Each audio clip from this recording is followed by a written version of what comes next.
listening to Race Day Live on Downforce UK, brought to you by Clapham North MOT, Motorsport Days Live, Stopwatch Hospitality, and Trade Price Cars.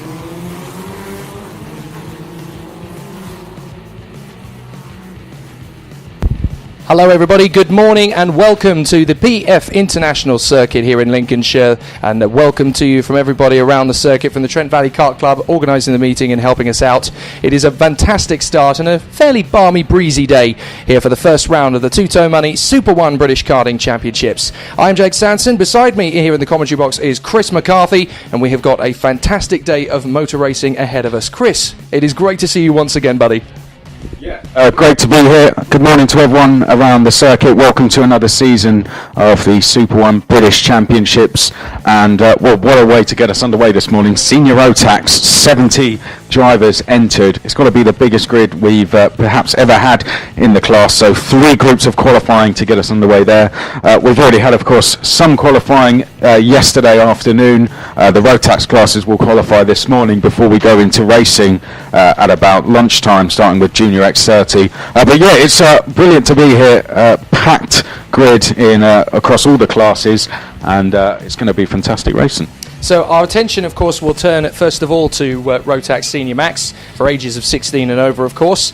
On paper, there's a 4-way fight for this championship, obviously, because we're looking at the seeded drivers from last year, as well as the drivers who won major events last year. You've got to look at the English champion, Tommy Foster, the O-plate of James Johnson, and then you have the 5th and 7th seed from last year, running, of course, as they are in karts 5 and 7, Charlie Turner and Morgan Rose. Those 4 are going to be the ones who, on paper, will have the best possible chance, really, of moving their way forward and having a great run. But it's never guaranteed. You always have to do as good a job as you possibly can right from the start. There are a few other drivers who are going to be worth a look at, and there's plenty of rookies on the field in this championship as well. There's very nearly a 50-50 split of rookies and experienced drivers. So it's going to make for a very interesting campaign. Drivers as well. It's going to be very, very interesting. It's pretty wide open. We're not really too certain exactly who are going to be the front runners. Of course, we have our seeded drivers of last year. We've got the likes of Tommy Foster as well, who is the current English champion. James Johnson, who won the British Open Championship as well. Clay Pigeon last year, which won him a ticket to the Rotax Max Grand Finals. Time qualifying, we've got 3 groups for that. Cole Edwards, Miles Apps in Group 1, along with William Newnham, Luke Oliver, Luke Francis, Thomas Walker, Kieran Gifford, Ethan Haynes, Tom Neal, George Holbrook, Paige Holden, Jason Lockwood, Jenson Butterfield, once a Minimax champion, of course, returns to the series, Travis Coyne, Luke Freestone, Aaron Yeo, Michael Cheek, Liam Georgeson, Jemima Hepworth, Alex Pendlebury, and then we have Dan Crankshaw, Lewis Ridd, Ryan Garvey and Ryan Luscombe as well. So lots of good drivers in there. Mars Apps definitely one to watch as well. Won Kart Masters here, might have been last year or the year before, but so he knows his way around this track very well. Kieran Gifford is a very quick driver. Used to race Kieran back in the day in the junior classes, so definitely watch out for him. Jason Lockwood was pretty quick in Junior Rotax last year. Lots of quick drivers. I think what we do have in here is lots of drivers who have raced mostly at club level, who have decided now we've had this change where it's cheaper to race in Super 1 this year.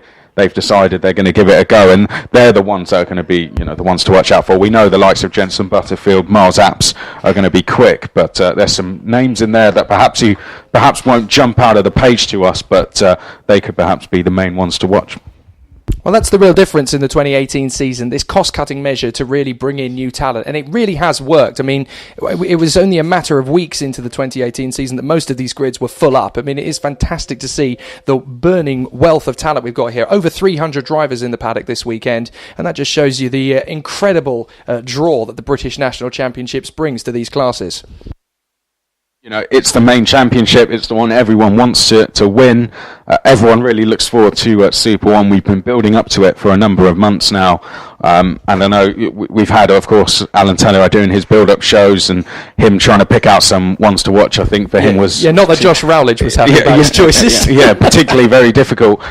It's pretty impossible to call sometimes. I'm glad that we're starting at PF International, of course. PF International is the lead circuit here in the UK. It's hosted, of course, the CRK FIA World Championships last year. So it's one of the leading circuits in the world. And to start the British Championships here feels right. Yeah, absolutely. I've gone down on record of calling this place the Abu Dhabi of British karting circuits, and it's absolutely right in terms of the facilities, in terms of the cleanliness of the circuit, in terms of the incredible atmosphere that you get here within the paddock. It is a modern, slick, beautiful facility. Every foreign driver who comes here comes away thinking, I want to race that again. The thing you get at the first round is the most drivers you'll ever get throughout the championship. You tend to sometimes get a few drivers fall off as the championship goes on. So the first weekend usually is where you're going to get the most drivers packed into one paddock.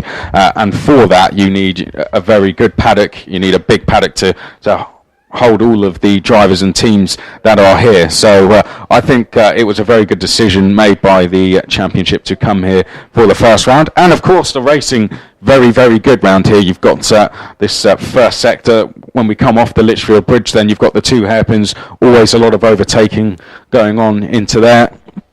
Also down at Bobby Game Corner as well, that's a chance to do some overtaking. Usually once we're through there, the race is done and dusted. But we have seen races go all the way down to the wire. I always remember Kartmasters Rory Hudson pipping, going from third to first out of the last corner and taking the win. But there's the green flag, Jake. We are green for Senior Rotax for the first time this season. Well, Senior Rotax are not waiting around, unlike the Senior X30 yesterday, who waited a full minute and a half of the 6-minute session to get out onto the circuit. We basically didn't need a 6-minute session. We only needed 4.5, and then it was absolute pandemonium. But now the Senior Rotax drivers have gone, no, we need to get some laps in there straight off the bat, and they are not hanging around. Well, of course, they've just turned up this morning, essentially. They've been on track for a few sessions. Practice 1 was led by Miles Apps.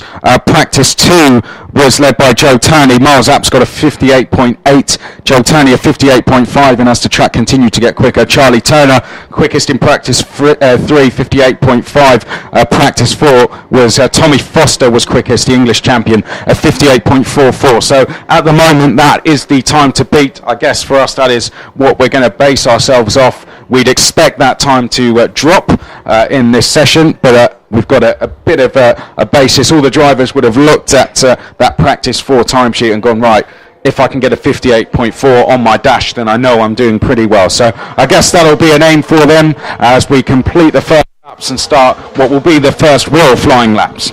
So there's going to be an interesting spread of drivers here gunning for the victory in the first time qualifying session of this group. But because we're separated into 3 groups, what's really going to be interesting is who sets the ultimate fast this time. And you've also got the fact that there's certain drivers that they're working with in each individual qualifying could actually spell the difference between the ultimate fastest lap time and being a little bit compromised, because you want to be in a group with drivers who you know and you understand and you know how to work with to get the ultimate fast lap times. You can't really rely on being out there on your own. You have to work in a train of karts, and you need to get yourself nicely settled. Being in a group of drivers that you know and that you understand can be the best way to get that ultimate lap time. So it's a long lap round here at PF International. Back, a few years ago, we used to have 10, even 15 minutes qualifying sessions. But of course, a lot of that time would be spent in the pit lane. So, the series organisers reduced the amount of time, and now, as you can see, all drivers out on track straight away. It looks like Jason Lockwood's just gone on his own out front at the moment, and then from there on in, we seem to have most drivers working together. So Jason Lockwood clearly feels more comfortable out front on his own, but as for everyone else, Miles Apps, I think that is, who's placed himself very well, 5th in queue coming down towards hairpin 2. He's got 3 drivers just up ahead of him to chase down, so the first of those being Jensen Butterfield, so he's in a very good place at the moment. And he's purple in the first sector to bring There we go, and purple in the second sector, Jason Jason Lockwood, so he's proving going out on his own, working quite well. George Holbrook, who was quick in practice, going pretty well in 5th place there as well in the 49. So we come round now, the last corner to Ethan complete the Haynes is second going to lap. come across the line first. And let's see what he does. Goes up to the top, Jason Lockwood, 58.87, my apologies. And then faster than that is Miles Apps, and he was quickest of all in the 1st and 3rd sectors on that lap. Jensen Butterfield, he had a look over to the right of the track going up towards the chicane, and now he's dropped in behind Miles Apps. So clearly he's been told Miles Apps is the one to follow. And that's a pretty good position to be in, actually. He seems to have the measure of this circuit. His 2nd sector was not the fastest of all, but he was only 0.02 of a second off that. So Apps is definitely the one to watch in this group. Newnham in 2nd place at the moment from Holbrook, Michael Cheek, Jason Lockwood, Luscombe, Haynes, Paige Holden is there in the top 10 from Kieran Gifford. And rounding out the top 10 at the moment is Ryan Garvey. So very close stuff from them. At the moment, it is the top 12 covered by less than a second, 0.84 to be precise. And I have a feeling over the course of the session in the next 2 minutes, that's going to tighten up. Oh, we've got a car having stopped off there on the far side. See who hasn't come through the 2nd sector. I think that's Ryan. Is that Ryan Luscombe, the 99? No, that's Cole Edwards. Yeah, it's Cole Edwards. Cole Edwards in the 11. So Cole Edwards has ended his qualifying session on a 60.39. He's not going to be happy with that at all. Ethan Haynes goes up to 5th place. We've had Paige Holden go up to 7th place as well. Kieran Gifford now goes up to 4th place. Kieran Gifford running round on his own. We've got a yellow flag down underneath the Litchfield Bridge, so I think we've had someone go off there. That wouldn't be for Cole Edwards, of course, as he's off the track, and that is someone coming round very slowly on the approach to go over the bridge. Not too sure who that was, but... well, Ethan Haynes had a very long sector 1 on that lap, but I wonder if he got caught up in it. The one who went off was Travis Coyne. Travis Coyne went off there in the 70. He's come through double the 1st sector, so that's where he lost his 20 seconds.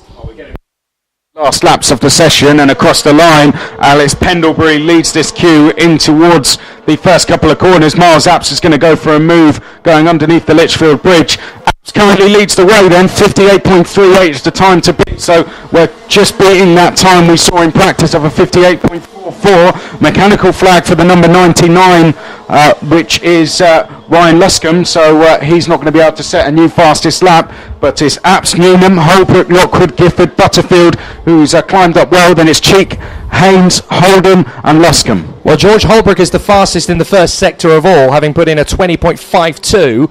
That is still the ultimate fastest in the sector. If Apps were able to get up there, he'd improve his lap time no end. But this is a poor 1st sector for Miles Apps. This is going to be only a 20.78, and he hasn't gone faster in the 2nd sector. So Miles Apps is not going to improve from his fastest time. So it's all going to come down to what the others can do in their sectors. But nobody is really making improvements outside the top. Outside the top 15, there are some. But other than that, it's all done and dusted. Apps, Newnham, Holbrook, Lockwood, and I'm guessing Kieran Gifford as well will not improve, because Gifford is still due to come through, but is not going faster in the 1st and 2nd sectors. Butterfield remains 6th from Michael Cheek, Ethan Haynes, Paige Holden and Ryan Luscombe. Proven positions where Liam Georgeson up to 14th, Aaron Yeo up to 15th, and Luke Freestone up to 19th as well. But of course 19th, when the groups are collated, could drop all the way down to around 60th place. But Miles Apps it is then, time to beat, 58.38. He's fairly comfortable there out front, just under 1500ths clear of the rest of the field. Newnham, Holbrook, Lockwood, Gifford, Butterfield, Cheek, Haynes, Holden and Luscombe the top 10. Fairly close overall, half a second or thereabouts between the top 10 in that group. Some big names still to come there. Now for Miles Apps, Jake, it's a waiting game really. He's just going to have to watch on in time qualifying 2 and 3 to see if his time will get beaten. And the time to beat is a 58.38, so we'll be keeping an eye on that to see if Miles Apps can be bettered. It's not a bad lap though, is it? I mean, he was fastest in the 2nd and 3rd sector, Fastest in the 1st sector was a 25.2 of George Holbrook, so we'll need to keep an eye on the sort of ultimate pace that these guys are getting. I'm actually going to make a note of those sector times. A 25.2 for Holbrook in the 1st, an 18.32, and then a 19.47 for Miles Apps in the second and third sectors respectfully. So it'll be interesting to see if any of these guys, particularly the two seeded drivers at the top of this group, Charlie Turner and Morgan Rose, can do. So we'll have a look at that. The other drivers in this group are the 19, Samuel Walker, 23, George Whitbread, 24, Dan Jones, 25, Tyler Chesterton, the 26 is Lewis Brown, 27 is Tom Geeney, then it is the 29 of Danny Russell, then we have 31, Joe Bleakley, 32, Spencer Barrow, 33 is James Lingard, 35 is Lewis Brown, then we have the 41 of Harry Smithson, 43, Matt Martin, 61, Jodie Newman, she'll go quite well here, she always does well at senior level, then we have the 65, Jack Wall, 66, Jack McConnell, 72, James Beecroft could be one to watch in this as well, he seems to have been going very well here in practice. Elliot Rice, the 80, 84, Sam White, definitely one to keep an eye on, Ben Davis, the 86, should be strong as well, and then we have Kian Sang in the 89. In this one, as I said, Charlie Turner, the number 5, has been very quick so far this year. Tyler Chesterton, junior champion of last year, of course, and won that pretty easily. Spencer Barrow ran well in Super 1 a few years ago. Good to see him back racing in Super 1. Likewise, Danny Russell was a top 10 runner a few years ago. Stepped away from the championship for a few years, but is back again now with his 3DR Racing team. So some big names in there. Sam White, as you said, up from the junior classes to race in seniors. So yeah, we've got some big names here, and we have got 5 minutes on the clock. So we will see what happens. Now, one thing I will just want to point out there, on the live timing on the TAG website, to the right of the picture where it says qualifying classification, that will show us the top 10 combined as the session progresses. So that makes our jobs a lot easier, and we'll be able to see exactly where the guys towards the front of the times are placing overall in comparison to that first group. And that's definitely going to give us an indication of just how long Miles Apps can hang on to this one. The thing that's going to be most exciting about this, from my point of view, is not only seeing who's going to get the better out of Charlie Turner and Morgan Rose, but as we were talking about it just then, the likes of Sam White and Tyler Chesterton, this is their first major test in seniors at British level. They are going to want to be straight out of the blocks and fast going away. When you've won a championship at one class, you move up to the next one, you want to keep that bandwagon rolling. You always want to come out of the blocks and be fast straight away. So it's going to be really interesting to see what Sam White and Tyler Chesterton in particular can do against the established guard. Well, if they've done any racing abroad, most likely they would have done senior racing anyway. I think Sam White has. I don't think Tyler Chesterton has done a sort of terrible amount overseas, but if they have, that's where they'll have that senior experience. But of course, this is a different test, being now back in the UK. Let's see who goes to the top early on. It's James Lingard. And Lingard is already in the top 10, so yes, that's not a bad lap time there. That's good enough sixth place. Sixth position of the first flying lap. That is pretty impressive stuff. Turner's in that mix as well. Well, we did see actually that a lot of drivers must have been going for a setup that would give them tyre pressures that would give them quick times early on, because senior Rotax time qualifying session 1 towards the end, no improvements really made. So a lot of drivers clearly want to go quick early on. Charlie Turner has, by the way, moved to the Dan Holland Racing team, which makes him even more of a one to watch in my opinion. Has always ran as a privateer, now with one of the biggest outfits in the UK. I think he's going to be very, very hard to beat. And that's always going to be the symbol of when you step up, when you've gone it alone and you've been so impressive, to then go into a new team. What that basically means when you go into one of the top teams as well is that you've got that fresh energy, that added bounce. Turner comes through again. 58.32. Yeah. Gone straight to the top, faster than Apps already. That was only his second flying lap. And I've got to say, we've overlooked Ben Davis, one of his teammates in the 86 there. Ben Davis goes third overall. He's only 200ths off the time set by Apps. So, yeah, very, very quick indeed. Sam White third, James Lingard fourth, then it's Barrow, Rose, Russell, McConnell, Chesterton, Lewis Brown 2. Yeah, there's two that's going to be confusing. Unbelievable. Georgie Whitbread, and then we have Kian Sang, Joe Bleakley, Tom Geeney, Samuel Walker, Elliot Rice, Dan Jones, Matt Martin, Jodie Newman, Jack Wall, Harry Smithson, James Beecroft we haven't seen at the moment. So DNS at the moment. Yeah, I wonder if Beecroft has had some technical difficulties left over from the practice session, because he hasn't even emerged from the pits as yet. James Beecroft in Rotax 177, but Well, possibly. Maybe he's doing both classes. I know that Joe Turney's on double duty this weekend. Yes, he is, yeah. So Charlie Turner again on a 25.2 now. So that's for the first sector, the fastest of all. Right, so let's. One thing I do want to mention is a lot of these guys now into the top 10. This clearly the quicker session of the two groups so far. Charlie Turner sits first overall, Ben Davis third overall, Sam White fifth overall, then it's McConnell seventh overall, Barrow and Russell ninth and 10th. That's still with another group to come, of course, but those guys looking in a good position so far. And this is going to be to see what the ultimate fastest pace is. Fastest in the first and third sectors now is Sam White. He's just on a 24.9 for the first split. Very impressive stuff. He's still 0.05 of a second off the best in the second split. That is set by Charlie Turner. But Turner's not quite on that pace now either as we head into the final minute of this group. Turner, Davis, White, McConnell.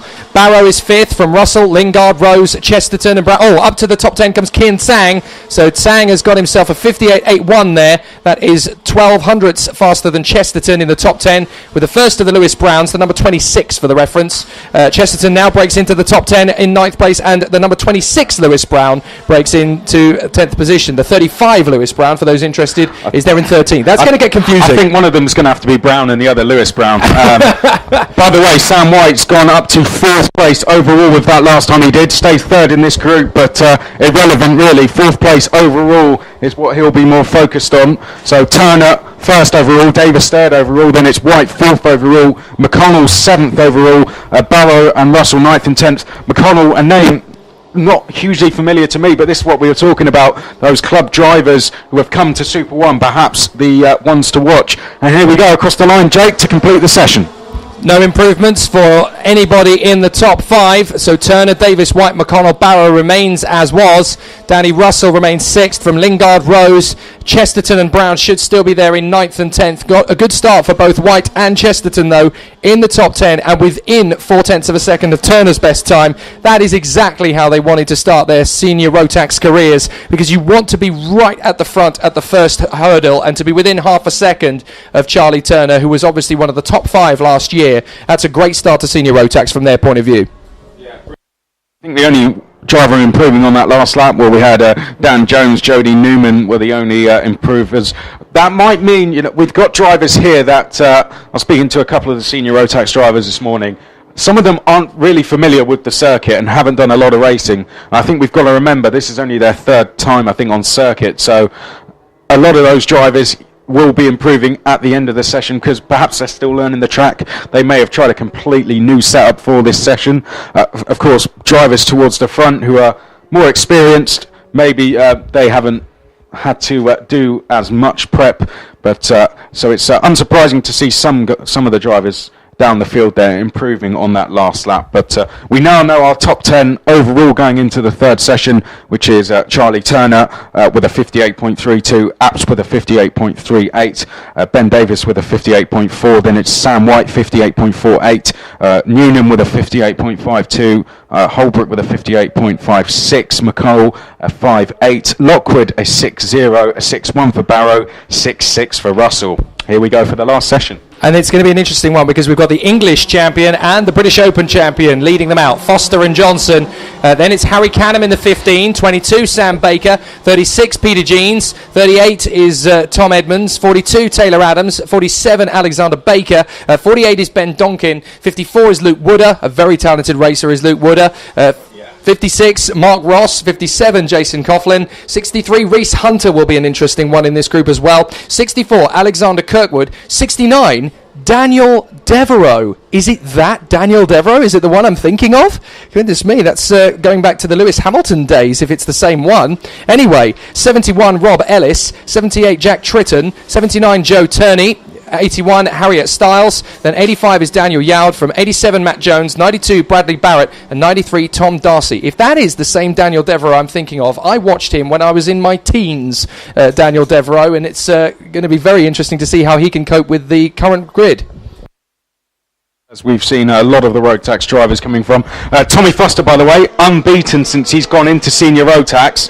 Since he did the Rotax Max Challenge Grand Finals at the end of last year, performed so well out there, was really unlucky not to get the podium or win he deserved, but he's been unbeaten since he stepped into this class. That's including a result here last weekend. James Johnson, British Open champion at Clay Pigeon last year, so definitely one to watch. Luke Wooder raced in the Mini Max class, and I think even the Junior Max class in Super 1 as well when Dave Wooder was racing in it, and he was always very quick, particularly in Mini Max. Reese Hunter, we know, top 3 in the championship, wasn't it, last year in Junior Max, and was in the top 10 at the Rotax Max Challenge Grand Finals.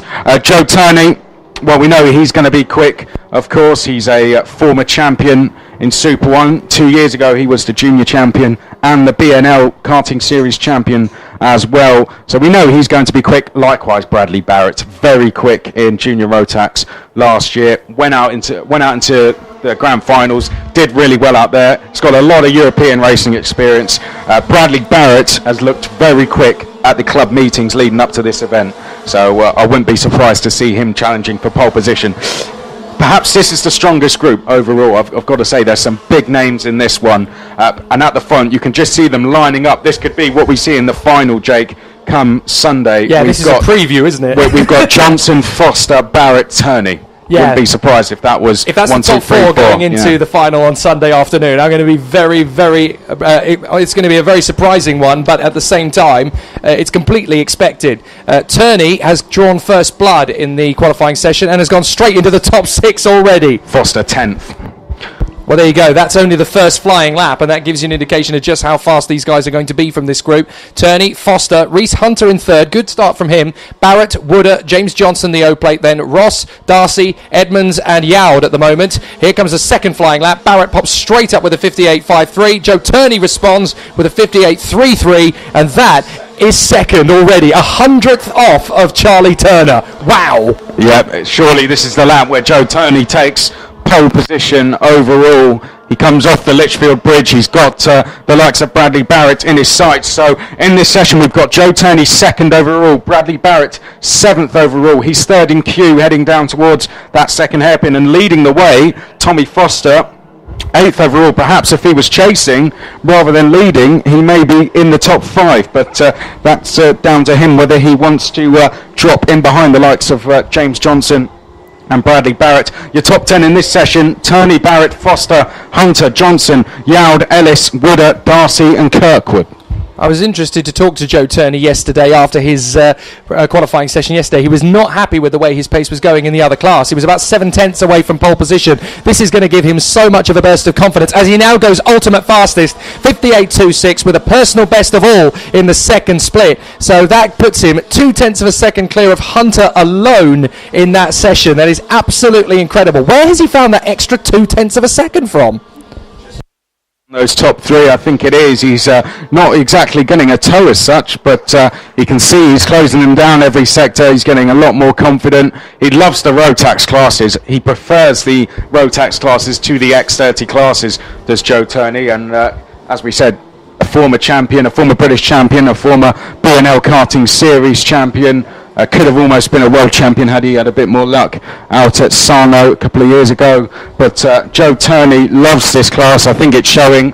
Overall pole position: Reese Hunter 5th overall, Foster 7th overall, Barrett 9th overall. All of those guys would be really pleased with that, given there's 70 on the grid. Absolutely. Well, interestingly, Joe Turney is the fastest of all in all 3 sectors, but because there's a spread of different laps that he's done, he's not actually gone as fast as he physically can. So the ideal lap time is actually still all of Joe Turney's best sectors put together, a 58.12, but his best is a 58.26. So Turney could actually string this all together and come up with an even faster lap. So he's 0.2 clear of Hunter. He's actually 0.06 of a second faster than Charlie Turner overall, but he's got more time in him. He could find it. So he is starting his weekend in the best possible way. There's more speed within him, but he hasn't shown all of it yet. So Turney could still bring out his best over the course of the weekend. Guys together, it's going to be very, very interesting, isn't it? Because Turner, Apps, Davis currently rounding out the top 4. Of course, not in this session. So when we put all these guys together, it's going to be very interesting. There's the flag. Are we going to see any improvements? Well, this is their last chance. I'm not seeing anything from the top 10 at the moment. I think it's all going to remain as was. Joe Turney's time of a 58.26 remains unbeaten. If there's going to be any improvements, it's going to be down the lower end of the field. So the top 10 is going to remain the same. Turney, Hunter, Foster, Barrett, Johnson, Wooder, Youd, Edmonds, Baker and Ellis. From Daniel Devereaux into 11th, then Tom Darcy, Kirkwood, Ross, Styles, Coughlin, Tritton, Donkin, Matt Jones. Peter Jeans comes up to 20th right at the bitter end, and then it's Taylor Adams, Harry Canham and Alexander Baker. And what that means in the ultimate top 10 is that it's Turney from Turner, Apps, Davis, Hunter, White, Foster, Newnham, Barrett and Holbrook, and all 10 of them are separated by 0.3 of a second. Senior Rotax Max 2018, bring it on. Very good season, perhaps one of the best senior Rotax seasons we're ever going to see in Super 1. I was asking Sonia and Ian, when was the last time we saw C finals in Super 1, and they couldn't actually remember. It was that long ago, so it's been a while, isn't it? Put it this way, it's been a very, very long time since we've had both A, B and C finals in Super 1, and considering where we were with Senior Rotax last year, to come back and see 70 drivers on the grid is absolutely fantastic, and you've got to give a lot of credit to JAG for their hard work over the winter for getting this sorted, and also to the Super 1 organisers for making changes that the senior Rotax drivers wanted. Not just senior Rotax, all the Rotax drivers, because we have got Rotax 177 out next. They listened to what the drivers wanted, they made the changes, and it's brought in the big grids. But well, there you go, senior Rotax finished, top 10 overall. Joe Turney, Charlie Turner, Miles Apps, Ben Davis, Reese Hunter, Sam White, Tommy Foster, Newnham, and then we have Barrett and Holbrook. That's of course all before we go through the scrutineering and post-race, post-qualifying checks. But if everything's okay, then that'll be our top 10 as we now turn our attention, Jake, to Rotax 177. And again, brilliant entry list for this, 27 on the grid in Rotax 177. What's that old saying? Good things come to those who wait. It's been ages since we've had C finals, and that's what we're getting in 2018. It is fantastic to see such an amazing outcrop of entries in each of the individual classes as well. Most of them are very, very well represented indeed. And even sort of X30 Mini that we saw yesterday, it's one of the newer classes to the championship, and we still had 12 very strong entries from that class. So it's going to be a very strong season in pretty much every of the classes this year. But yes, we've got some really exciting drivers to come through in the Rotax 177. It is one of my favourite classes of all, of course. Danny Russell, Lucas my apologies. We're looking at one of the different entry lists there. Lucas Vals, then it is the O-Plate Joe Piffner. Chris Thomas, reigning champion, of course. James Beecroft, Alexander Luck, Marcus Basley, Louis Large, Chris Sawyer, Dan Milner, Tim Darlow, James Moorcroft, Paul Warriner, Oliver Smith, Tony Dickinson, Jamie Zyra, Ian Branfield, Kevin Ford, Charlie Wally, Chris Wright, Jason Wilson, Alex Rowley, Adam Sadler, Daniel Martin, Colin Davis, Darren Wally, Ross Meakin and Gary Anderson. That is genuinely the cream of the crop in Rotax 177. It's great that we have a capacity grid for this class. We've always seen spectacular racing at the front of it, even when numbers have been poor. It's been a magnificent race to watch, but in 2018 it's back to where it should be. Yeah, Lucas said first name there, done a lot of racing in Gearbox recently over the last couple of years, but good to see him in Super 1 doing some Rotax 177. Joe Piffner, British Open champion, definitely going to be a title contender. Chris Thomas here to defend his championship, wants to go out to Brazil for the Rotax Max Challenge Grand Finals. I think that's what they're all going to be chasing. James Beecroft, the vice champion of last year, and then we have Alexander Luck and Marcus Basley, 4th and 5th last year. Them alone are big names. Jamie Zyra, good to see him racing in Super 1 again after a few years out, that's for sure, but good to have him back. Alex Rowley down there as well with his new Air Motorsport team. Adam Sadler has looked pretty quick leading up to this at tracks like Wilton Mill. A lot of guys coming from Forest Edge, of course. Rotax 177 has been huge down there in recent years, and has been one of the main reasons why this class has got big again. But great to have 27 with us on the grid. Let's hope it stays like that throughout the season. Hopefully we even get a few more involved as we travel around the country to different circuits. Let's look at what happened in practice then, Jake. Practice 1 results. I don't know why it says Danny Russell was at the top, because, well, he's in senior Rotax, of course. But, well, practice 1, Lucas Force quickest, 59.71 from Louis Large and Chris Wright. And practice 2, it was Danny Russell again, apparently, but it was Louis Large, Lucas Force, James Beecroft, your top 3. Well, was Danny Russell not in that? Perhaps. Was Danny Russell in that list of participants? I'm not sure if it no, was the 29. He is in senior Rotax, of course. Oh, of course he is. Yeah. Yes, senior Rotax. So that's a leftover from that. I'm not sure what the timing screen is doing at the moment. But at least he was quickest in something. Yes, he was. Yeah, absolutely. He won't like me saying that. Honestly, the banter starts early. Okay, so we've got the Rotax Max 177 class. For those who are visiting Super 1 or listening to Super 1 for the first time via Downforce Radio, of course, here all through the course of the weekend, this is one of the more spectacular circuit championships to start from the get-go, and that's because this is one of only 2 classes this weekend with the standing start for races. Interestingly, though, the other main talking point coming into this one is Chris Thomas, reigning champion, only 15th in first practice, 17th in second practice. Where is that pace, Chris? Where could he find it?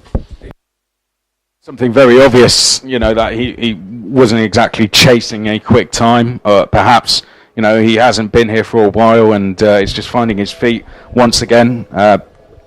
Who knows? They've had 2 sessions to get themselves up to speed. Some drivers may have some local track knowledge that's going to really help them early on. But as the weekend progresses, then perhaps we will see things changing. Of course, in any circumstance, you would not expect to see Chris Thomas that far down the field. But saw him earlier and he didn't look particularly disappointed about anything. So who knows, maybe he has been waiting for this qualifying session and things are going to change. But he's not the only one that's been struggling. Joe Piffner has not had the best of practices, neither Alexander Luck or Marcus Basley, but in practice 2, both of those guys, I think it's fair to say, out of position. But Alexander Luck was pretty quick in the first session. James Beecroft has looked quick. Lucas Vorse, Louis Large, both looking really, really quick in practice. So we're looking at the seeded drivers like they should be the ones to watch, but with 27 on the grid, we're going to have a lot of drivers who perhaps could have had those numbers on their carts had they done the championship last year. So, look, who knows? I think it's unfair on the likes of Lucas Vorse to say, look, they shouldn't be the favourites because they are quick drivers. It's just that they haven't done the championship and got the seeded plates like Chris Thomas, Marcus Basley, Alexander Luck. So, yeah, I think that's perhaps the case. Who knows? We will find out as we go into qualifying. This could be one of the most open championships in the 2018 Super 1 Series paddock because we've got at least 7 drivers, for my money, that could walk away with this championship. I've been obviously at Wilton Mill this year watching Rotax 177 and it's been chaos in the racing. Am I not surprised? They may, some of them may be the oldest drivers in the paddock, but it has been absolute carnage sometimes. So, yeah, this could be very, very interesting. So, as I said, for my money, we've got at least 7 drivers who could all be the national champion at the end of the year. Piffner, Thomas, Beecroft, Luck, Basley. Vowles has definitely got to be considered within that. There's maybe 2 or 3 others who you definitely have to consider could be in there. Louis Large is in that mix as well. Jason Wilson, of course, has to be considered. And as I say that, he goes second in behind James Beecroft. So Beecroft for the first lap around the circuit. This is not the first major flying lap, of course, because they've got to familiarise themselves with the circuit. However, we can get an indication via the second and third sectors, of course, and the leaders are all going to be sub 20 in both the second and third splits. So that's going to make things particularly entertaining. Fastest first sector comes from Louis Large on a 21.07. That will get faster as the session progresses. I think we'll go sub 21 in that first split. But as we were talking about, this is one of only 2 classes in the Super 1 Series Brigade where they have standing starts. And from a spectator's point of view, I know whenever the Rotax Max 177s come about, there'll be a lot of drivers who will not necessarily watch some of the starts here, but when the Rotax 177 come out, they want to watch it because it is a magnificent sight. I've got to say, kind of surprised that they went for the standing starts. I think PF International is a pretty good place to do a rolling start, but very true. It's down to the drivers, I guess. If that's what they want, then that is what the organisers will give them. Spectacular, isn't it? I guess so. It's not as quick, but it's keeps the race nice and clean, I guess, towards the first couple of corners. One thing a standing start can do, though, is if you get it wrong off the start, you get it very wrong, and you can lose about 9 or 10 positions sometimes. So you do run that risk, but as you said, it can be once they do get up to speed as they hit that first corner, sometimes it can get pretty interesting. But yeah. The only other class, of course, over the course of the weekend that does still have standing starts being Honda Cadet, and yes. That makes things particularly entertaining. Yeah, you gotta love Honda Cadets doing their standing starts. Always very interesting. Right, first flying laps have come through, yes. and we have 2 sub-60s already. Vaus is fastest in both the first and third splits. Louis Large is second from Beecroft. Zyra straight on the ball in 4th place. Oliver Smith, Chris Wright, Chris Thomas and Alexander Luck. The third lap's being completed now. A 59.59 from Large, but Chris Wright goes to the top on a 59.45. He's fast out the blocks this year. Rotax 177 is going to be one of those classes. Not every name's going to be one of those that everyone's going to be familiar with, but Chris Wright having a good start to his season so far. Quickest overall, 59.45. Louis Large has been quick leading up to the championship. He's second. Then it's Alexander Luck, Chris Thomas, right when he needs to be quick. There you go. 4th place. James Beecroft 5th. Oliver Smith 6th. Lucas Vors 7th. Then it's Colin Davis in 8th place, Daniel Martin in 9th, Jason Wilson in 10th place. Not too sure what's happened to the number 15 of Chris Sawyer, but he hasn't actually come out of the pits yet. No Sawyer out at the moment. And Ian Branfield, I think, has come into the pits, so that's a shame for those two. Apart from that, Marcus Basley down the field. Joe Piffner likewise needs to move forward from 17th. Jamie Zyra was once quickest, is now 14th, so wide open as we were talking about, and we have a new driver at the top. Yep, Oliver Smith has gone fastest of all on a 59.33. Not fastest of all in any of the 3 splits, interestingly, but what he has been able to do is get the combination of sectors together to pull out the ultimate fast lap. 0.11 faster than Louis Large.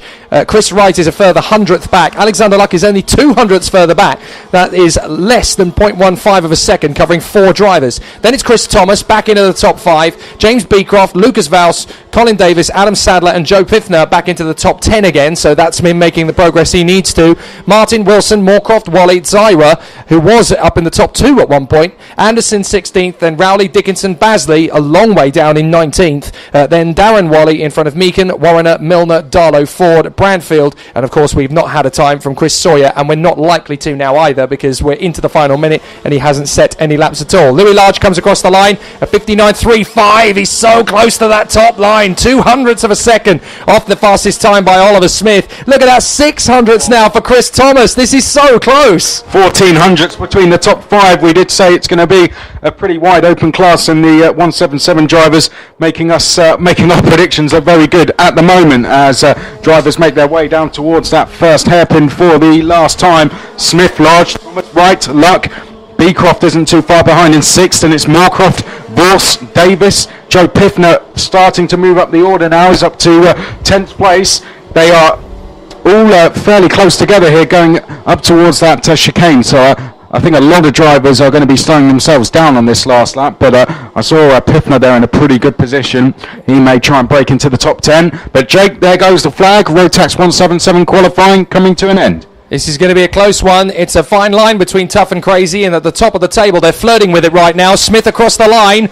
Large is still in second for the moment. Can he displace him? No, he cannot. So Large remains second. Will Thomas remain third? Yes, he does. So it's still going to be 0.14 covering the top 5. But Smith is the one who draws first blood. Oliver Smith, rookie in the class. Louis Large also, likewise, second position from the reigning champion Chris Thomas in third. Chris Wright, Alexander Luck, then Beecroft, Moorcroft, Vaus down in 8th position. He won't be happy with that.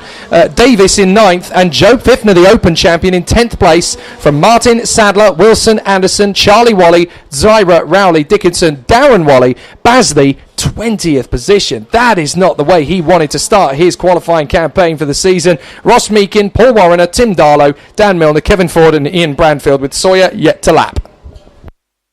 Guys going into the heat, but Oliver Smith, as you've said, just about taking pole position there. His season couldn't have got off to a better start. 200ths of a second it was in the end, wasn't it? Ahead of Louis Large, with Chris Thomas a further 400ths of a second back in third place. Chris Wright and Alexander Luck making it 1400ths between the top five. Very, very close between the top five in Rotax 177 in particular. And then from Beecroft in sixth back to, I'd say, Tony Dickinson in 18th place. Not a lot between them. 6/10 of a second. So, yeah, it's a very, very open class, this one. And I think we're going to see a lot of drivers moving through the order towards the back of the field there.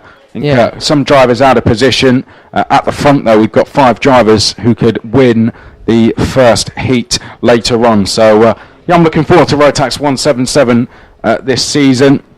Unfortunately, we haven't been able to say that much in recent years, but I think it's fair to say Rotax 177 this year, we've got a good entry list, a good grid, and I think with some good racing ahead of us as well. Yeah, 18 karts covered by less than a second. That is not bad going, is it? If I were you, Chris, just a technical note, I think you might need to switch your microphone on about a second or so before you start talking. Good old-fashioned technology. Your first couple of words are missing from time to time. So, that's... and I don't want that. I want to hear everything you say. I think I'm only doing everyone around the paddock a favour, to be honest. But don't be silly. Anyway, so we've got a few minutes now before we crack on with the next session, which is the Minimax, which is at 11:25. So we've got about 6 minutes or so before that session gets underway. A quick pause, I think, to catch our breath, because it's very exciting stuff in the Rotax 177s. First blood, though, to Oliver Smith in front of Louis Large and Chris Thomas. Reigning champion is going to have some hard work to deal with those rookies this year, but 18 karts in Rotax Max 177 at the top,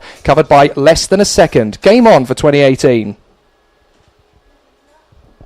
Hi, I'm Tom Ingram and you're listening to Downforce Radio. Hi, I'm Jacques Villeneuve, you're listening to Downforce Radio. Hi, I'm Bruno Senna, you're listening to Downforce Radio. Hi, I'm Chris Hoy and you're listening to Downforce Radio. Hi, I'm Landon Norris and you're listening to Downforce Radio.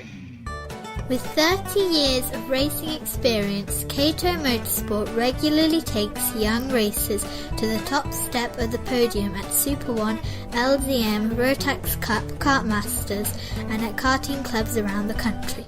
We provide race team services, driver training, kart preparation, awning space and more. Plus our drivers have gone on to race at the top level of British motorsport thanks to our tuition and guidance. So what are you waiting for? Head to katomotorsport.co.uk and join the success at KMS. Sharma provides a wide range of logistics solutions to cater for all your needs, from a 2-man white glove home delivery to a full load covering the UK and Ireland. We have over 20 years experience in the logistics industry and maintain a large fleet of fully tracked vehicles and pride ourselves on our punctuality in delivering your consignment to its destination. So, whatever your delivery needs, call us now on 01652 638 317 or find us online at sharmalogistics.co.uk. Sharma Logistics, we can make it happen. For engine tuning and building you can trust, Shocks Performance can get you to victory lane. We are British and Scottish champions and we're always pushing to be better. We offer dyno facilities, engine tuning, ignition testing, reboring, machining, honing, carb rebuilds, you name it. We've got you covered. With years of expertise on Rotax, Coma, WTP, TKM and Formula Blue, we're the team for you. Head to shocksperformance.co.uk today. Hi, I'm Tom Ingram and you're listening to Downforce Radio. Hi, I'm Jacques Villeneuve, you're listening to Downforce Radio. Hi, I'm Bruno Senna, you're listening to Downforce Radio. Hi, I'm Chris Hoy and you're listening to Downforce Radio. Hi, I'm Landon Norris and you're listening to Downforce Radio.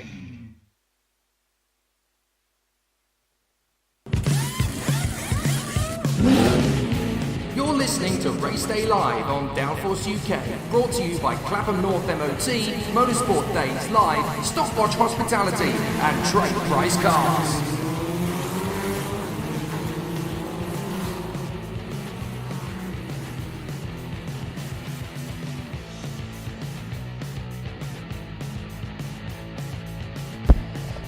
So we've got a couple of minutes now before the Minimax qualifying session. Fortunately, folks, for everybody listening here around the circuit at PF International and at home via Downforce UK, do not worry. You've only got 2 more qualifying sessions before racing begins, and then it will be races all the way. A total of 23, yes, 23 races over the course of today. Bring it on. I absolutely love an entire day of non-stop flat out. And there's 45 races over the course of the entire weekend, because we've got 4 repêchages tomorrow, which is going to be an interesting one for a C final. Yes, a C final for Senior Rotax tomorrow, followed by the Junior X30 and Honda Cadets repêchages, and then we have the B final for Senior Rotax. It's going to be really, really cool over the course of the next 48 hours or so. 45 races to come, just 2 more qualifying sessions, and then we're into the business end of the action. Minimax and Junior Rotax are the only 2 classes now we have yet to see out on circuit, and in Minimax in particular,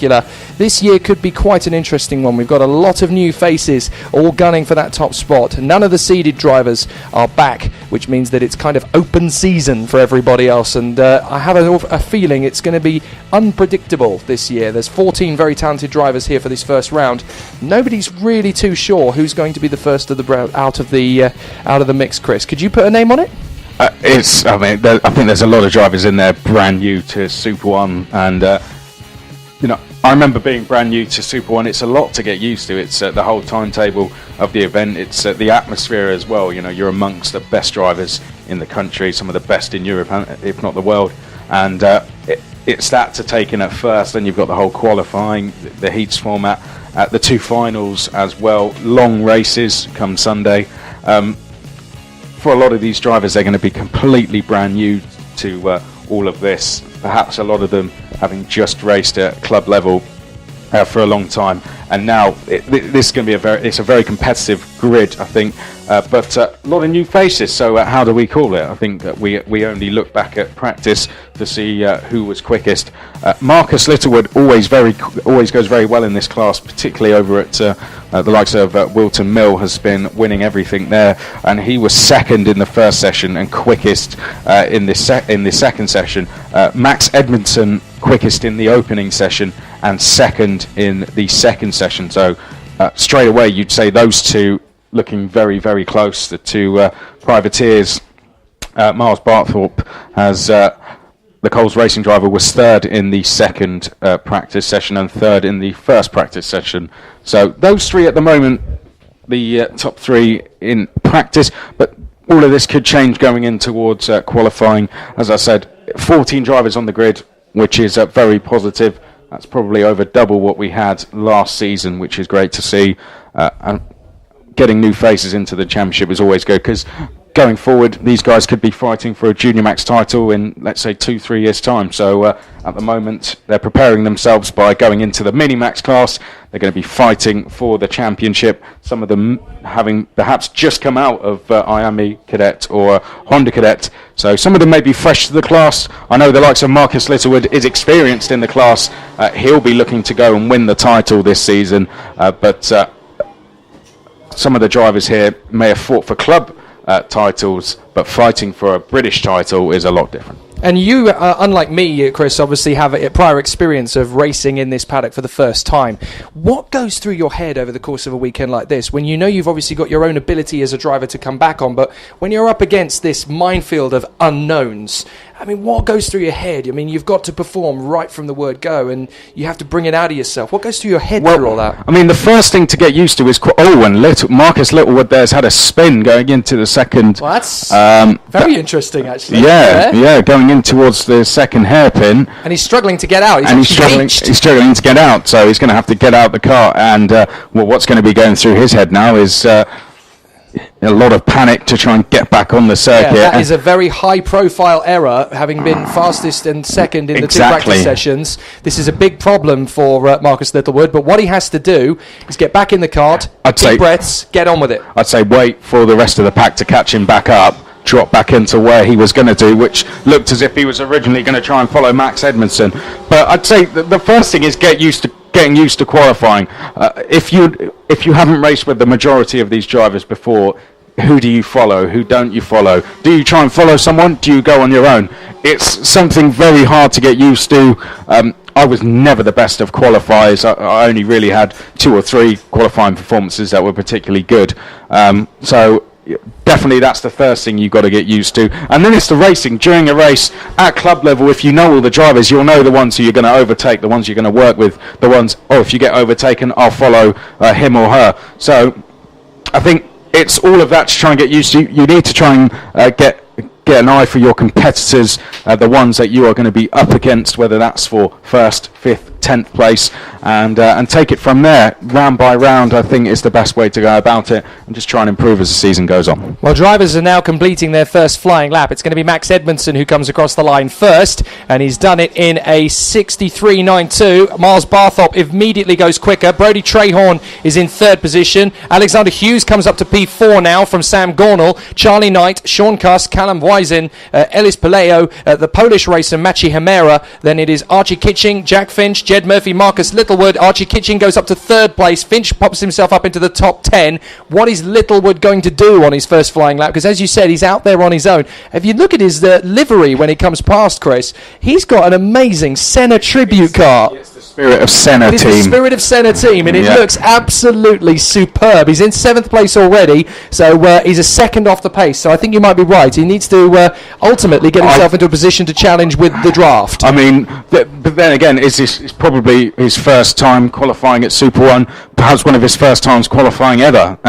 Might not be used to this experience. If it were me, I would try but I mean, I'm talking now as a commentator, having watched a lot of qualifying sessions. I'd drop in behind the likes of Max Edmondson. But how do you tell Marcus Littlewood that if you're from the side of the track? You know, it's with the world's best hand signals, as we all know. Yeah. I genuinely have no idea what some of these hand signals mean, and I swear that some of the guys using them don't either. This is the great thing about it. But yeah, this is a class with only one non-novice in the class. Charlie Knight, the 43, is not classified as a rookie. Everybody else is.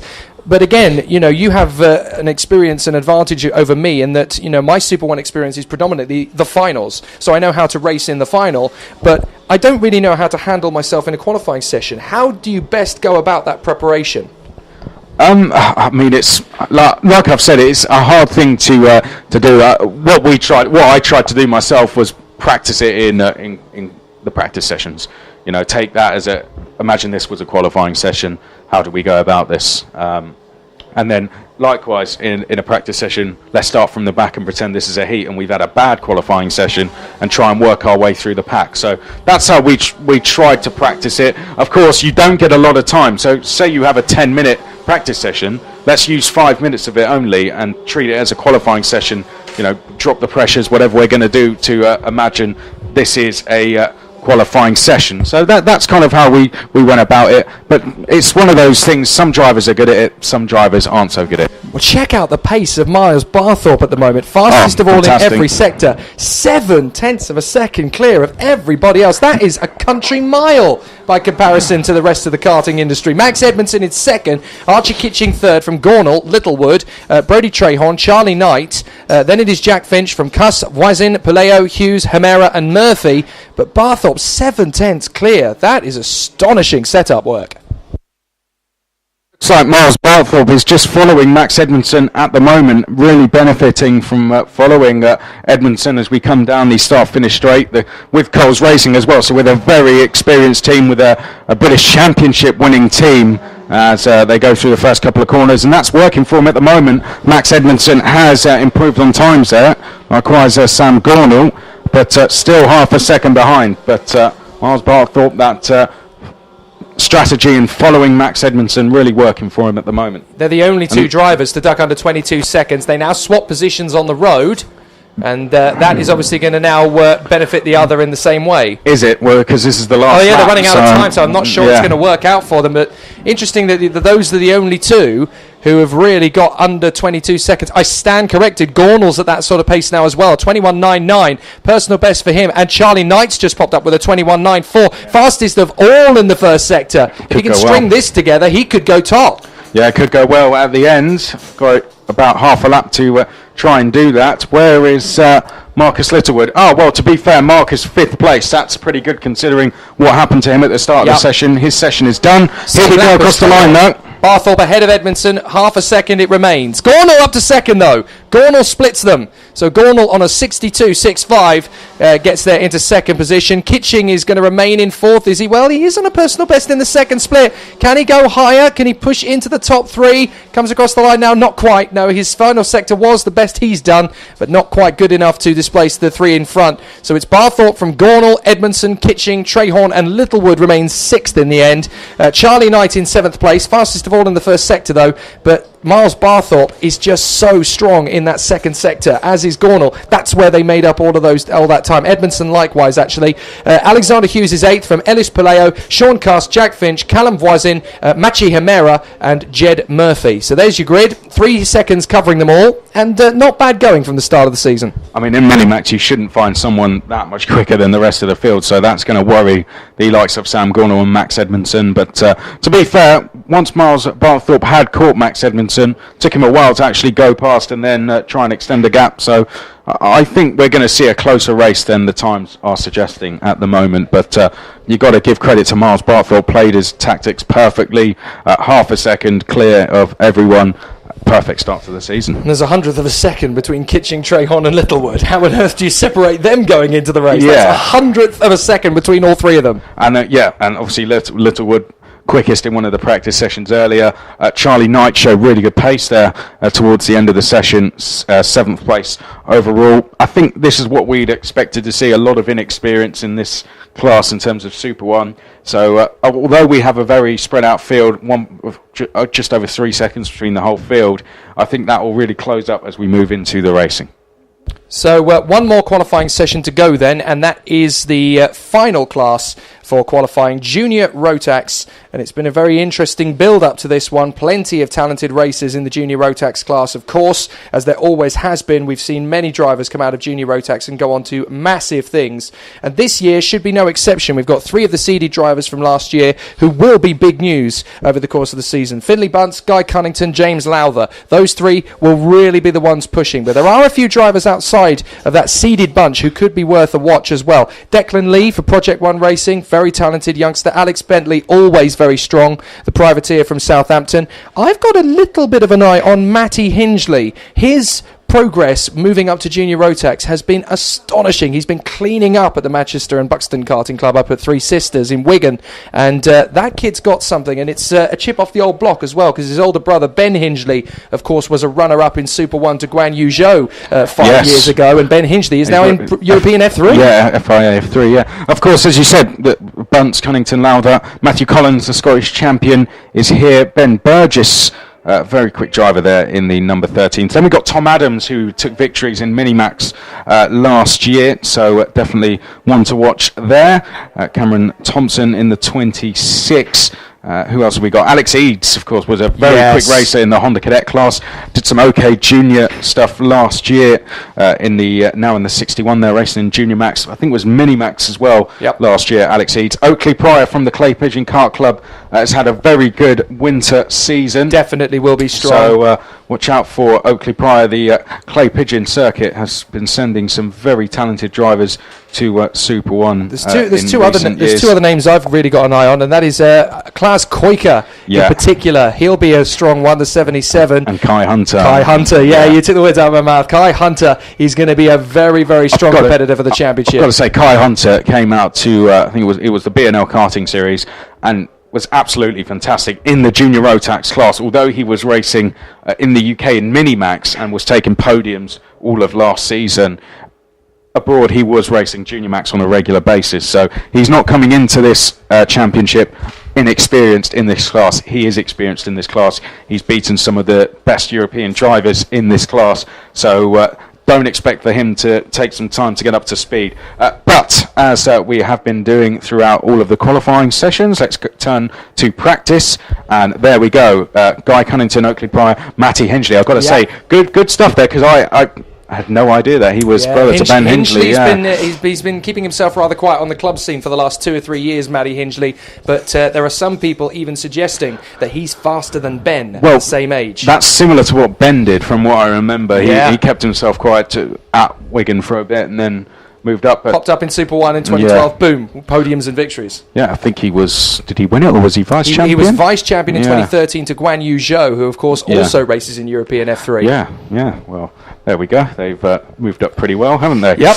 Super 1 producing loads of talent. Of course, Lando Norris, one of them, who was pole in F2 yesterday. Indeed. You weren't here yesterday when I ran through my list of incredible Super 1 alumni. I'm going to show you that list later because it is astonishing. Interesting to see going that. Through the champions who have made it into... And how many have we got at Brands Hatch this weekend for there's at BTCC? least 5. There's at least 5, I think. Because we've got... Abby Pilling is there. Yes. There's Ashley Sutton, of course, 10 years ago a champion, and he's now the British Touring Car champion. Yeah. Lucas Orrock, 3 times Rotex Clio Cup, he's Clio Cup now, Rotex Max 177 champion. Who else did we have? We might as well get it up. Yeah, we've got a massive list. Well, Enam Ahmed, of course, BRDC F3 champion last year, now in the European Series. Jonathan Hoggard was quickest in one of the practice sessions yesterday. There you go. In British. Jack McCarthy, junior and senior X30 champion, and then went straight on into Rotax champion, wasn't he? My apologies. Was I right? X30 junior. I'm trying to think. Jack McCarthy, junior and senior. Jack X30. McCarthy was junior Rotax. Junior Rotax. There you go. But he was champion in junior and senior, and now of course is racing in the Clio Cup. Phil Hansen. Phil Hansen. He was first ever junior X30 champion. Blink and you missed him, Phil Hansen. He barely even popped up on the radar, but he was straight in as the champion, and now he's teammates with Lando Norris and Fernando Alonso in America in sports cars. You remember he won it in quite dramatic fashion here at PF International, that Junior X30 title. I lost my voice in that race. You're absolutely right. Not for the first time. Yeah, true. Sandy Mitchell, he was a champion and has gone on to British GT success. So Sandy Mitchell's done very well. Kian Jewis, of course, double cadet champion. Yes. Now he's one of the top drivers in Ginetta Juniors. And he was quickest in the first practice session at Brands yesterday. And Oliver York, of course, who went on to win races in British F4 last year. This is only in recent times we're talking about as well. Dean McDonald, double champion, now in GTs on the Europeans. Yes, he's racing with Stella Motorsport, yes, isn't he? Then we have Ben Barnicoat, of course, who's in and out of McLaren GTs, and he's here this weekend, actually, around the paddock. Yes, you want to go say hi to him at some point. And then we've also got Jahan Darawala. He was the Force India Academy driver who went on to win the KF2 championship, and he's now racing in European Formula 3. Interestingly, his 2 teammates in that 2013 campaign in Super 1, they are still in the international competition as well. Tarun Reddy is racing single-seaters. I'm not sure whereabouts he is at the moment, but Arjun Mayani, he's in Formula 2 right now. Formula 2, yes. And people saying he's going to be the next Indian F1 driver. He was quickest in practice, but I don't think he had the best of qualifying sessions. And Arjun, one of the friendliest faces I ever saw in Super 1 in his early days. I can still remember when he was about yay high to a grasshopper and still doing an amazing job on the international competition. But even if you look a little bit further back, we've got Jamie Caroline and Billy Munger were champions in succession of each other. Jamie Caroline now a British F4 champion. Billy Munger, first podium in BRDC F3 last week on his debut with false legs. I mean, how amazing is that story? And Jamie obviously is racing over in the States, isn't he? I mean, I know he didn't have a seat for a while and then managed to get some money together. But then you also look at 2009 and 2010, George Russell, who is now a Mercedes AMG F1 reserve. How amazing is that? Right from Super 1 to there. I mean, we could go on all day, but here we go. We've got Junior Rotax drivers entering the track for the first time in an official capacity. Oh, and we've almost... Well, that could be the first corner of a final going in towards turn 1. That really could, couldn't it? Let's be careful, guys. But I think very sensible of someone like Finley Bunce to get out of the pits very, very quickly. And I tell you what, is this going to be Finley Bunce's year? Because, in my opinion, look, Finley Bunce is a very quick driver, but he just hasn't had that break yet where he, should be really fighting for a title. Oh, we've got a spin. Sorry, a spin on the way down to the first hairpin. I think that is the... I'm not sure who this was. that Jack Stedman who went around? To be honest, the barriers are blocking our view of the number, but we'll see. Whichever one doesn't come through. Oh, it might be Bailey Voisin. Yeah, Bailey Voisin hasn't come through. So Bailey Voisin, the Attack Motorsport driver, has not come across the line for the end of the second split. Well, no, we'll see, actually. That's everyone through the first split. We'll see who doesn't come through the second split. Okay, so, we've got one who's not... Oh, here we go. I think it's Tiernan Rourke, actually. That is Tiernan Rourke, yes. So Tiernan Rourke has not come through, having spun on the second split. Now we're getting our first flying laps underway, and you're absolutely right. That could be lap 2 of the final on Sunday. So that's really exciting stuff as they fly through the circuit. For the record, first blood is Cameron Thompson, although it is not a competitive time, of course, because they build up the speed in the first sector. A lot of drivers not going for it on this first lap. They're trying to drop back into position on the road in order to get themselves the best possible track position. So the fastest laps then from a few competitors are not going to come until about 2 minutes time or so, as Mr. Cartpix positions himself very nicely in front of our position. Always good to see him once again, as the drivers continuing to float around the circuit. A few of them have actually gone off again. Look at that. There's another off at exactly the same place, and that is the 18 that's gone around this time. So that, the 18 kart, I'm just trying to double check because it's obviously the first round of the championship. It's Owen Johnson. So Owen Johnson spinning on the way down to the first hairpin on his first flying lap. And if we go 3 wide into the first corner, this is not meant to be qualifying. Clearly, for a few drivers, they are going to go for a little bit more of a broke. Kai Hunter, though, straight away, we predicted it. And Chris, you're absolutely right. Straight in there, boom. Fastest lap, 59.60. 500ths of a second quicker than Pryor. Only another 100th of a second quicker than Sam Harrison. Then Matthew Collings is in there. Burgess, Thompson, Koika, Jenkins, Taylor Truman, and Anchi Stenning is there in 10th position. Now, I do get what you're saying there about Finney Bunce, because you were talking about it a moment ago, and I was just going to respond before we had that spin from the 52 of Tiernan Rourke. But Finney Bunce, you're absolutely right. He is one of the most smooth and consistent drivers I've seen at this level. He's really, really good at stringing good lap times together. What he doesn't seem to have been able to prove so far is the killer instinct, that do-or-die manoeuvre. That's what he needs to deliver if he wants to go for the championship. Yeah, I don't think it often isn't his fault, really. I think he's just a bit unlucky most of the time. But look, he's racing with KR Sport, arguably, one of the best teams on the grid in this class, in the Rotax classes. And I think, could this be his year? He's coming in as the top seed, so he's carrying that pressure on his shoulders, and that might just bring out of him that killer instinct that you're on about. As there he goes up the inside, going in towards hairpin 1, clearly wanting to lead the charge. 4th in the queue at the moment. Then we've got Cameron Thompson. Ben Burgess is just being passed by Oakley Pryor there. 5th in queue is Kai Hunter, then it's Guy Cunnington, Klaus Koika, then a gap back to Alex Eads. But, well, in terms of the times, that's how they run on track. In terms of times, it's Cunnington, Pryor, Hunter, Bunce, Eads, Adams, Burgess, Collings, Harrison, and Harrison Collings. The field very spread out at the moment, but only 3 laps completed, Jake, and we're seeing green sectors all the way down the order here, and some purple sectors in the hands of James Lowther and Guy Cunnington. So Lowther will want to move himself up into the top 10. He's done that. He's gone fastest. Boom, 58.48. That was a fast one. Fastest of all in the first and third sectors. So that first flying lap, he obviously dropped back into a good position on the road, wanted to get a little bit more speed built up.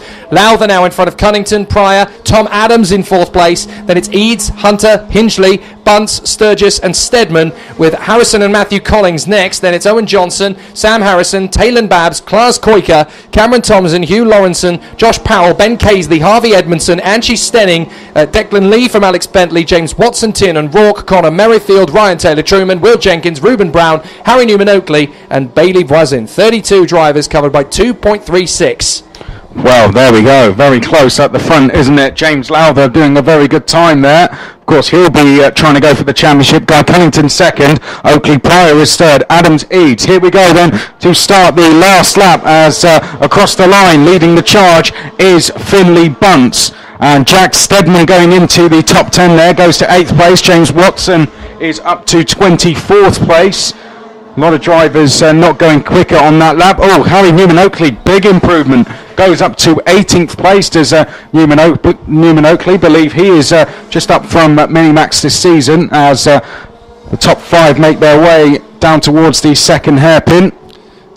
Are we going to get any improvements? Yeah, we're not seeing any improvements from any of the top 5. Really Stedman's going quick though. Burgess is improving on his best, so there could be a few drivers trying to creep up. I'll tell you what, Stedman's in a great position. He's just following the number 14, I think it is, or the 44 of Samuel Harrison, maybe. Yeah, actually, no, it's the 14 of Matty Hingley. I think he could break in here, because that's a good second sector as well. So I think Stedman could break the top 6 here. Likewise, Ben Burgess going very quick. Burgess going well, so the checkered flag coming out. We're going to see some changes in the top 10, I think. Yes, Burgess, there we go. Thompson up to 8th.